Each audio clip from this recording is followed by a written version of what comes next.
The month of September is recognized as National Life Insurance Awareness Month and Self Care Awareness Month. Well, how about that? And prioritizing one's health and wellness and ensuring that you and your family have life insurance makes such a unique collaboration and relationship between the two that I had to do a deep dive. And what you're going to discover here is that there is a profound relationship between self care and having life insurance.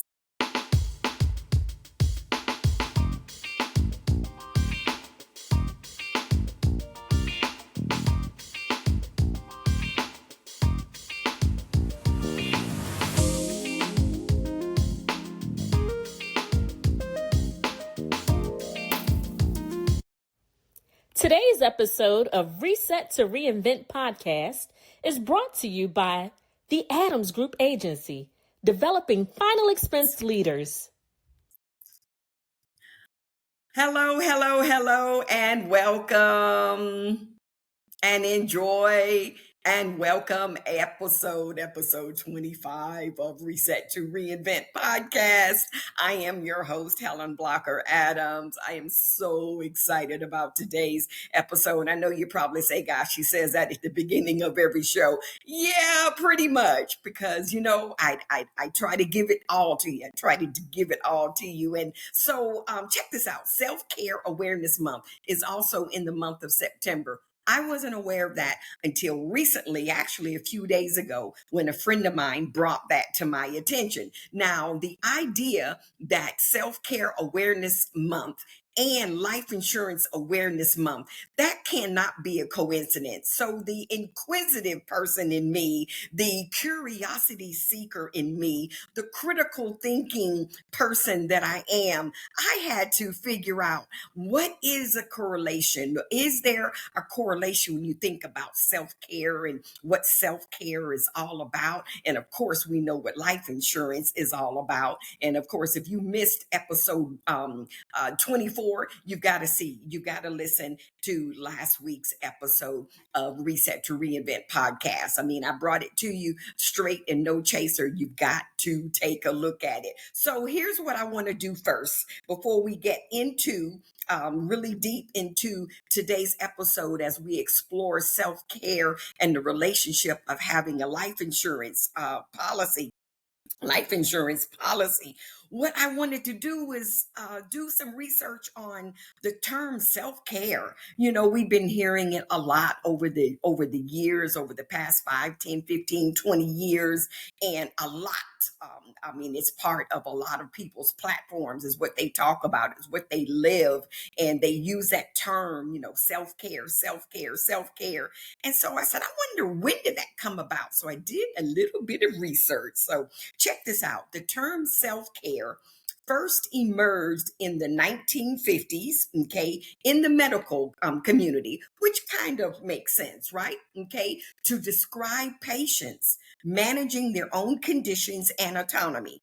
It gained more widespread use in the 1970s when activist groups like Black Panther Party politicized the concept, framing it as an act of resistance and community preservation against systemic neglect. Okay, so in the 1950s, a recap, the medical origins, the term was initially used by health professionals to encourage patients to manage their own health and well-being. Okay, it was especially relevant in discussions about the deinstitutionalization of chronically ill and elderly individuals, emphasizing patient autonomy. Okay, now in the 1970s and onward, politicized and mainstream. It became more politicized and mainstream in the 1970s. The Black Panther Party and other civil rights activists like Audre Lorde repurposed self care as an act of political resistance and community preservation. Now, Lord famously stated that, check this out, and this is a quote: caring for myself is not self indulgence, it is self preservation. And that is an act of political warfare, unquote. So this activist use contrasted with the later, more individualistic and consumerist interpretation of self-care that became popular in mainstream. And I just thought that was really fascinating as we think about the term self-care, because we do hear it a lot. And I think a lot of people tie it in with mental health, mental well-being, emotional well-being. All of that ties together, and we're going to share some things in today's episode. But I want to give you a little bit more history, just a little blurb about Audre Lorde. And I remember having to read a book by her. I can't remember the name of it right now, but when I was working on my master's program with Southern New Hampshire University, and I was got my master's in English. And I remember there was a literature book that I read by Audre Lorde, and that was my first time hearing her. But she was an American writer. She was a professor. She was a philosopher, an intersectional feminist, poet, and civil rights activist. Now, she died on November 17th, 1992, from breast cancer. Okay. She documented her battle with breast cancer in the cancer journals. And I just thought that was kind of interesting since, I journaled my experience of breast cancer and wrote a book about it, Unusual Determination. So Self-Care Awareness Month is in the month of September. How about that? It serves as a reminder that taking care of oneself is essential for a healthy and fulfilling life.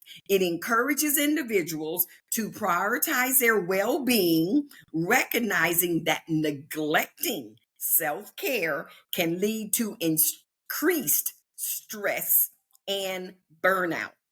Key practices. I'm going to share some key practices that you can use and employ beginning right now. Okay, some of those activities include self-care activities include exercise, which I know I've got to do more of, okay, healthy eating, getting enough sleep, and spending time in nature. And of course, spending time in the Word, spending time in whatever your spiritual connection is. So reflect on your well-being. A lot of us, especially as women, we're so concerned about everybody else. We've got to take care of our loved ones. We got to take care of them, and we put ourselves on the back burner. But when we do that, it's to our peril. Because think about it, when you get on an airplane, what's the first thing the flight attendants tell you when they give you the instructions? They tell you when it's time and when it's necessary, and you have to put on the face mask to protect yourself and give you oxygen. They say, put it on yourself first. That's called self-care. That's called self-preservation. Then you consider and put it on the person next to you, your child or your loved one. Okay. You got to take care of yourself. So reflect on your well-being. Take time to assess your current health and identify areas where you could improve. That means going to get your annual checkup, going to get your annual mammogram, ladies. Okay. The month of October is National Breast Cancer Awareness Month, and I will be diving into that topic in the month of October. I promise you. But take care of and reflect on your well-being. Something else, seek professional help if needed. I'm a big advocate for mental health awareness. Okay. And too many people, there's such a negative stigma regarding getting and seeking mental health from a professional. But forget about that. It's about taking care of yourself. So if you're struggling If you are struggling with mental health illness or other challenges, it's important to reach out to a healthcare provider. Okay. It's really, I give you permission. I give you permission to do that. Spread awareness. That's what we're doing here on this podcast, spreading awareness, encouraging others to prioritize their self-care, okay, as well. Encourage them, spread the awareness. Another thing that we can do is celebrate their and your accomplishments. A lot of times people don't realize it's those little changes, those little wins. It could mean maybe you're drinking a soda every day. Okay, a Coke or a Sprite or a ginger ale or something with sugary drink, one a day. Okay, now you know that's too much. Okay, let's just be real about that. But so what you can do is maybe in the next week you're drinking one every 6 days or 6 days a week, and then the next week. So celebrate those small wins. Okay, take care of oneself is a worthy goal, and it's important to acknowledge and celebrate any of the progress that you have made. It's so important. Okay, so I want to talk about the 7 pillars of self care. And I found this article, I just thought it was really good, by a woman named Macy Burkett. And she's with the University of Kansas, and it was on their website. And it caught my attention, the 7 pillars of self care. We're talking about self care, self awareness month in the month of September. So we all know that self care is extremely important. Okay. I think we got that right. Especially if you think about it, we're in September, we're soon approaching the holiday season where that is the most stressful time of the year. It's a happy time for many of us, but it's a sad time as well. And let me just go ahead and say this. When we think about life insurance, guys, the months of October through February, March, April are considered the most, statistically more deaths occur in those months than any other collective series of months than any time of the year between October and February, March timeframe. Okay, think about it. That's the holiday season. A lot of people have lost their loved ones in the months of November, December, and January. I know I have. Okay, I know I have. I lost my father in January, the month of January. I lost my only sister in the month of January. I lost my favorite uncle in the month of January. Okay. And it's just something about the month of January is like, oh my gosh. But okay. So what you can do, you can practice self-care in many ways. And we talked about it: exercise, eating well, meditating, seeking therapy. Each method of self-care fits into 7 pillars. And I'm going to elaborate on each one: mental, emotional, physical, environment, spiritual, recreational, and social. Okay, so the first one, let's talk about one of these 7 pillars. And these are, once again, you can grab these, you can slow this down, you can rewind it so that you can grab all of these. And one of the things that the author says in that article is that um, it is important that we employ and embrace all of them, not just cherry pick a few of them for them to really have the full effect of your self-care. Okay. All right. So the first one is spiritual activities or practice that gives you a sense of meaning, provide you with spiritual self care. You know, some of these activities or practices could be spending time or attending church or your synagogue or wherever your place of worship is. That's so important. Go and spend time out in the sun with Mother Nature. Oh my goodness, finding a community, and that community can be online, virtual. It could be in your particular community where you live. Find people and places and things that identify with your values, okay, that are important to you. Volunteer with an organization that means a lot to you. So that's the first It's first pillar, one of the 7 pillars. That's the first one. I hope I can be able to keep up. Okay. The second one is mental. Mental self-care involves creating a healthy mindset through mindfulness and curiosity. Now, I've always been a curious person, and that's why when I thought about the idea of Life Insurance Awareness Month in September, self care awareness month. Okay, let me see how these two correlate. Let me see how these collaborate in the relationship between the two. And I'm going to dive into the life insurance awareness part, the life insurance as in uh, having a um a life insurance policy. Okay, awesome.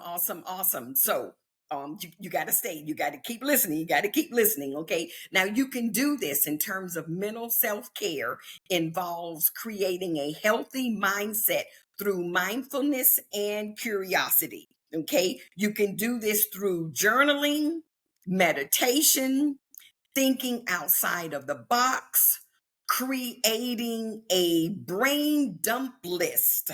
Okay, a brain dump list at the start of each day, and taking an intentional break and not be guilty about it, whether it's watching a good movie or going to the movies or listening to your favorite song on the radio, or getting on the phone and calling your friends or family. Okay, these are the 7 pillars. This is the on the third pillar now of self-care, emotional.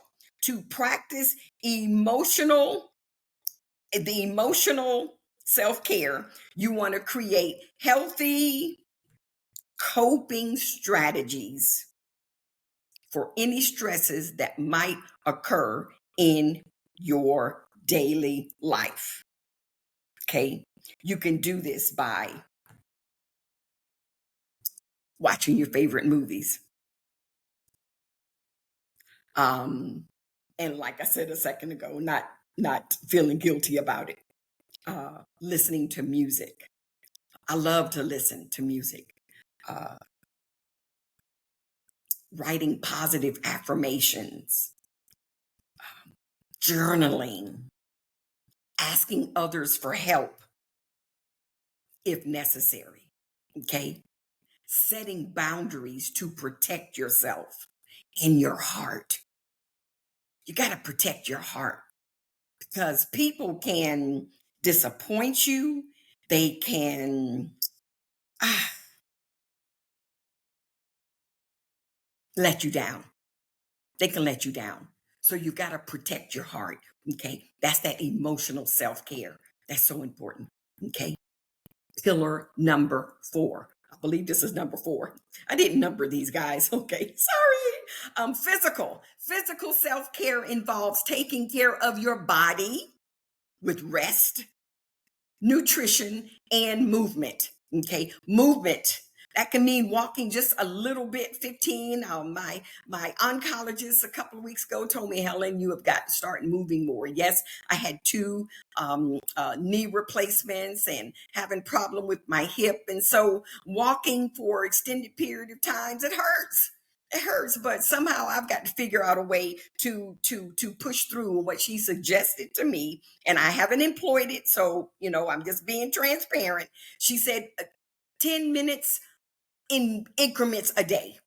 Okay, so I can do a total of an hour of walking in a day, but in 10 minutes, 10 minutes here, 10 minutes there, 10 minutes there. And so I've really got to start doing that. So I've got to own up to that so that I can take care of my physical self-care. So some other examples of physical self-care includes eating meals at regular times. For those of you who do not drink a lot of water, you need to drink a lot of water to flush your system out. I do drink a lot of water.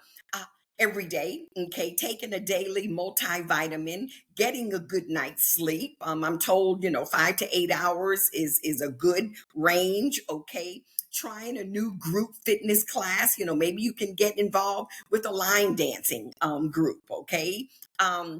And then, of course, going back to eating meals at regular times. For some of you who don't eat your breakfast in the mornings, I recommend you eating something breakfast in the mornings. That's important. It gets your day going. Okay. Environmental. Okay. Environmental is another pillar. I believe it's the fifth. Let's see. It is the fifth of 7 pillars. I think I've got it right. Okay. All right. Yeah. Environmental, taking care of the places around you and the places you love. You need to practice environmental self-care. To do this is rearrange your workspace, wherever you work on a regular basis in your home, wherever you spend time in your home, arrange it so that it's comfortable. It's your quiet place. It's your place for peace. My home is a place of peace. It's a place of refuge. It's an oasis for me. The way I designed it, my color scheme and all of that, the way the rooms are laid out, it's designed to be an oasis for anybody that comes in my front door. Okay. And I will tell you, anybody that comes here, they will let you know that there's a sense of peace and comfortableness here in my home. So that's important. Rearrange your workspace with a peaceful arrangement. Explore new places when you think about environmental. Declutter your living space or walk outdoors, and appeal to your 5 senses. Okay. We're talking about 7 pillars of self-care. The sixth one is recreational. It's important to make time for hobbies and activities that interest you. I've been hearing a lot over the past, I don't know, 5, 7, 8 years. Pickleball is a lot of fun, a lot of exercise, a lot of moving around, and that's becoming more and more popular, especially for people 40 and 50 and above. Okay, all right. So doing so will result in practicing recreational self-care when you can find hobbies and activities that interest you. We're talking about self-care. Is Self-Care Awareness Month, the month of September. Some of those activities can include taking time out for hobbies, going on an adventure, taking time to relax and do nothing. Now, I love to do that. Believe it or not, a lot of people don't realize, I'm an introvert in many ways. Okay. So I'm comfortable being by myself, spending time in home, and there's no music on, no TV on, nothing on. Okay. That is it just gives me that sense of peace and gives me an opportunity to think and to pray and to meditate. Playing board games or video games and switching up your daily routine. Okay. We're talking about recreational self-care. Okay. And the last one, the 7th of the pillars, is social. Building relationships and making connections with healthy boundaries is the best way to practice social self-care. Oh my goodness. Wow. Some examples of social self-care are connecting with friends, calling your relatives, writing a letter to a friend. I know that is, a letter, a postage stamps. What is a postage stamps even? Postage stamp even cost these days. But you know what? It is something special about receiving a letter or receiving, besides a bill, in the mail. Okay, y'all feel me? Absolutely. Talking to a support group and then chatting with an online community, being able to chat with an online community like my new HBA Academy that actually was launched last week. And I'm going to talk more about that. But it's a school community that's designed to bring all of us, you and you and you and you, together in one area so that we can be able to dialogue on a regular basis. And I'm really, really excited about that. Okay. So September is is so as we make this transition and we're talking about self-care awareness month. Okay, the month of September. It's also National Life Insurance Awareness Month. And so the title of this episode, remember, is Discover the Relationship Between Self-Care and Having Life Insurance. Discover the relationship between self-care and having life insurance. So I have a friend that I met over 20 years ago. Okay. Actually, I met her and her husband. We were involved with a network marketing organization many years ago. Okay. And they were living in Atlanta at the time, and we would go to meetings. And so over the years, we haven't seen each other in years, but I stay in contact and watch her primarily on LinkedIn. Okay, now this woman right here, Beverly, her is Beverly Daly Grandison. She she focuses on health and wealth. She posts positive informational messages and challenges. She does a lot of challenge type of things that relates to one's health. Okay, so you can look her up on LinkedIn, Beverly Dale Grandison. Okay, and I'm going to give you her website in just a moment. But she posted something recently that just ties in with what we're talking about here today: the relationship between self-care and having a life insurance policy. Okay, she says that your greatest wealth is health. Now, I know this is not new. It's not new, but it's something that she posted and it got my attention. And I wanted to give her some props and show her some love on this particular episode that I know she's going to love. Beverly is a certified worksite wellness specialist, corporate wellness. She educates and empowers through nutrition and aeroponic gardening. Okay. She and her husband, Johnny, have a company called Premier Health Wellness. Premier Health Wellness. And if you type in premierhealthwellness.com, you'll be able to see all of the goodies. Okay. Infinity Empowerment Services. You deserve so much more. That's her theme. That's her mantra. Please go and check her out. Okay. Or you can visit her website, premierhealthwellness.com. I believe they are truly a power couple. But I want to read something that she put in the post. It says, your greatest wealth is health. And I'm going to show you now. Isn't she gorgeous? For those of you who are looking at this on YouTube, isn't she absolutely gorgeous? Yes, she is. So she says, you can have a dream job, the house, the car, the title, the money in the bank. But if your health is falling apart, none of it truly matters. When your body is weak, when your energy is gone, when you're in and out of doctor's offices, suddenly those achievements don't feel as fulfilling. The truth is, without health, you can't fully enjoy the life you work so hard to build. Health is the foundation that supports every other success. It's what gives meaning to the goals you chase, the relationships you nurture, and the legacy you want to leave behind. Does it sound like life insurance or what, guys? Come on now. Without it, everything else starts to crumble. So ask yourself, are you investing as much in your health as you are in your hustle? Oh, wow.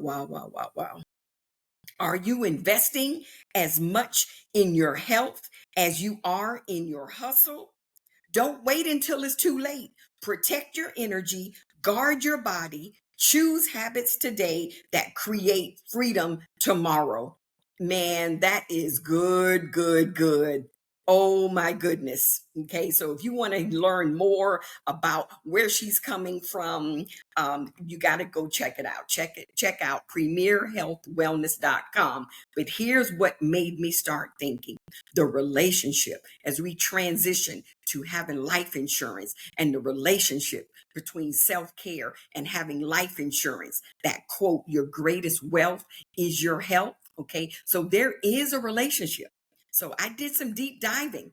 The relationship between having life insurance and self-care can be understood through a few key points. Check this out. Now I know I'm sharing a lot of key points and this and that in this episode, but you got to grab it all because there is a relationship between self-care and life insurance, having life insurance. And the fact that both of them are an awareness opportunity in the month of September, I couldn't pass up the opportunity to be able to put these two together, guys. I'm just saying, okay? So the number one key point, the relationship between having life insurance and self-care, financial security.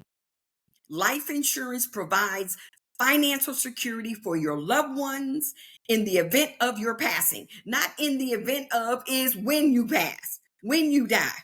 Okay? This peace of mind can reduce stress and anxiety, contributing to better mental well-being. The second one, planning for the future. Engaging in self-care often involves planning for the future. Remember, we're talking about the exercise and the eating better and all of that. Well, it's the same thing when you're buying a life insurance policy, when you're planning for your family, whether it's through health, wellness, or financial stability. Life insurance is a part of a comprehensive strategy to ensure that you and your family are protected and prepared for unforeseen circumstances. Oh my goodness, this is good stuff, guys. Encouraging healthy habits. This is another key point. When people invest in life insurance, they may feel more motivated to maintain their health and well-being, knowing that they're taking steps to secure their family's future. Oh, this is good. This is good. This is good. Holistic approach. Check this out. Holistic approach to well-being. Self-care encompasses physical, emotional, and financial health. Life insurance fits into this holistic view by addressing financial health, which can impact overall well-being. This one is my favorite. Okay. Now, last week, this next one coming up is my favorite. Last week, I shared with you that if you do not have life insurance, you are being selfish. Okay. Check out number 5, reducing guilt. Knowing that you have life insurance can alleviate feelings of guilt about leaving dependents without support, which is a part of emotional self-care. Oh my gosh. So overall, guys, life insurance can be seen as a component of a broader self-care strategy where individuals take proactive steps to care for themselves and their families. I really hope that you guys grab a hold of this information that I've shared for you for this episode 25. That I just, just this, the idea, the collaboration, the relationship between self-care and having life insurance, it just makes sense. It just simply makes sense. Okay, so I hope that it does to you, and I hope that you've enjoyed this episode as much as I have putting it all together. So before we wrap up, I want to give you another insight to HBA Academy. It's a school community that if you go on school, that's SKOOL, and just type in HBA Academy, you will find me. But HBA Academy is a highly engaging, educational, inspirational, motivational, community-based platform, primarily for women and entrepreneurs, the same people who are listening to my podcast. I want you to find HBA Academy, become a member, because here's what you're going to do. You're going to get access to personal and professional books that I've written, focusing on everything that can be able to help your business, sales, oh gosh, just all kinds of things dealing with personal and professional development. You can go in and there's a trial run. You can go and join, become a member, test it out, look at all of what we're offering over a 7-day period. And if it seems like something you want to be a part of and have ongoing access access to, because I'm going to be adding more and more to it as more and more of you say, well, Helen, you know what? I'm struggling in this area. Can you provide an online course or an ebook on this? Oh my goodness, yes, I will find it. I will write it. I'll put it together, whatever we need to do. So if you're in sales, insurance, small business, or need a boost in your personal, professional development to help you up the career ladder, HBA Academy is for you, baby. Let me tell you, it is for you. So you can find the link to go there in the footer of my podcast on YouTube, and you'll find the link on any of my social media platforms. There is the LinkedIn or Facebook or Instagram. You'll see my HBA Academy link there. So you can just find it in any of those places. But if you can't find it there, send me an email to reset2reinvent@gmail.com and I'll send you the information. Okay. There's a free trial so you can check it out. So you have nothing to lose. And you already know. I'm going to give it all I got. Okay. So as we finish up today's show, I want you to make sure that you like, subscribe, download this episode, share it with your friends, scroll down to the footer and all of the details are there where you can support our podcast. And I'd like for you to comment on YouTube and subscribe to YouTube and just tell me what you think. Tell me how you're enjoying it. Tell me what you like. Tell me what you don't like. Talk to me, say something. Okay. All right, guys, you guys are amazing. I want to thank you so much for listening and watching Reset to Reinvent podcast. Why? Because you deserve to be inspired. Reset to Reinvent podcast. We are living in uncertain times. Job security is becoming more elusive. People are losing their jobs. Companies are closing. But wait, have you ever considered a career as an insurance agent? Just a thought. Our much talked about ebook, 8 Reasons to Become a Life Insurance Agent, can help you decide if it's for you or not. Order your copy today. Visit our website, Reset to Reinvent, and click on the Reinvent store. Who knows? It may be the best decision you've made in a long time.